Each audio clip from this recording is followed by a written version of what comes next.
It's going to be all change for Honda in 2024, as it is their first year without Marc Marquez. Now, it's a big culture shock to them, but I do think there is promise for the Japanese manufacturer, as there is plenty of solutions for them to not really think about the past but focus on the future. It could be said for many years that Marc Marquez's influence on Honda really did mask the problems that they had with the bike, as his talent was so good. He was able to really hide the issues of their bike. But after RF 2020, we've discussed this at length, Marquez was a different rider. He came back, obviously had problems with his arm, his shoulder. He never really got on top of the Honda again. And plus, with him not being there for that extended period of time due to injury, the drop off of the bike was really clear to see. And this is where the new concessions, the new testing program, the new riders that they have as well, this could be the changing point for Honda. And in an ideal world, they would have loved to have kept Marc Marquez, but this might be the solution for them that they really needed. Now, as you know, Luca Marini has switched from Ducati machinery at VR46 Racing to Repsol Honda. He is the replacement for Marc Marquez. Let's focus on him. Now, he has made no secret that this is a dream of his to ride for Repsol Honda. Of course, his brother Valentino Rossi rode for Repsol Honda in the early days of the MotoGP era and was incredibly successful. But it's a very different bike now. It's not the bike that you can just jump on and win. And with Marini, I think that there's a very calm approach from him. His mentality compared to other riders that Honda have had in the past, you know, I just think of recent years, maybe Pol Espargaro, they really did lose their way pretty quickly on the bike.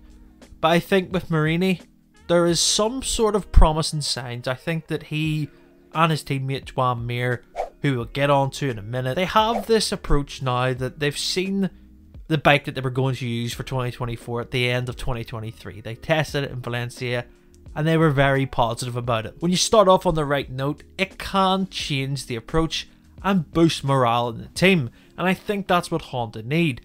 Marini is a very methodical rider. He goes through a race weekend very different compared to some other riders. He builds into the weekend, he makes sure everything is covered, he dials in the numbers with his crew chief, looks at setup, and then can push. With Honda in 2024, no one is expecting them to do incredible things. That's just the facts of it. The same can go for other teams like Yamaha. But they have the chance now, with the concessions, to really implement and fast track their ideas that they have in Japan into action quicker.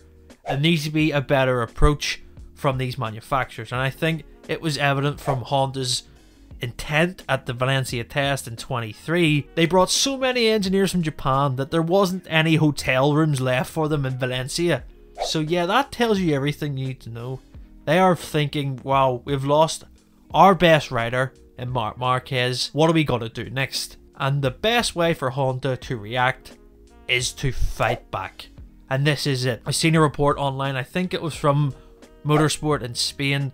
It said that Honda have allocated 22 testing spots throughout the 2024 year. So they're really making use of the concessions. And to remember, they can bring engine changes as well to the Grand Prix. So they can bring different engine specs, different aero specs as well. They can bring an extra one compared to, say, Ducati or KTM or Aprilia. This is something that I think Marini and Joan Mir will really benefit from. Speaking of Joan Mir, he had a year on the Honda to forget. The highlight probably only being the Indian Grand Prix where he finished inside the top 5. But other than that, it was an absolute disaster. 23 crashes, confidence gone, and really for Mir, it's a bounce back year. It has to be. Even in his last year at Suzuki, he struggled.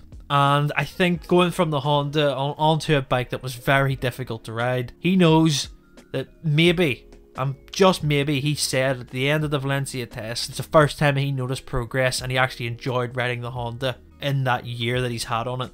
So he's seen a positive step, but with Joan Mir, he is Honda's leader now, and that has to be said. He is the world champion from 2020, and he's been put into this position with Marc Marquez moving on. I think that there's a chance that Joan Mir can find some form of resurgence. I'd love to see it. You get on the podium again. That is what you want to see. Just ride into the top 10 consistently. Build into it. But I don't think Joan Mir's mentality allows him to do that. He is a world champion. Yes, he might have only won one Grand Prix in MotoGP, but he is a world champion and he knows what it takes to get the job done. LCR Honda, of course, have Johann Zarco, who won on a Ducati last year for his first MotoGP win. When you look at the experience that Zarco has, I think that there is a good move from Honda. They have got two riders in Marini and Zarco who know the best bike on the grid inside out, that being the Ducati, and whether it's really relevant or not, they have experience of knowing what the best bike feels like, and that is a key thing. I've came to the Honda in the past. Pol Espargaro jumped from the KTM, maybe a sort of similar bike. Jorge Lorenzo, yes, came from the Ducati, but a very different point of their development now where they're so dominant. You just think, are the right people really getting employed at Honda? And I think that they put the steps in here to bring in knowledge and really extract, you know, what is it that everyone else is doing that we're not. And it'll be interesting to see if this change of mentality actually fits in with Honda this year. What is the realistic expectation without Marc Marquez? That is the key, is to get back inside the top 10 on a regular occurrence basis, to maybe get a podium or two in a few races. That would be a big ask. And the ultimate goal, I suppose, is to win races. Anyone that thinks that Honda can win the World Championship this year inside that factory needs a massive reset. They don't have the rider of Marc Marquez's caliber anymore. That ship has sailed for the time being. But can they get back onto the road where every rider on that bike feels that they can challenge for points, podiums, even race wins?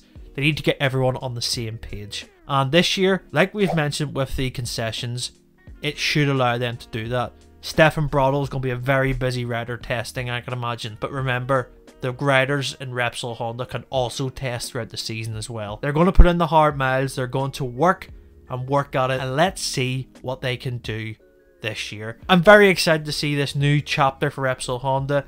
Let us know in the comments of what you think the realistic expectation is for them and Honda as a whole in 2024. Make sure to subscribe to our channel, like the video, and we will see you next time.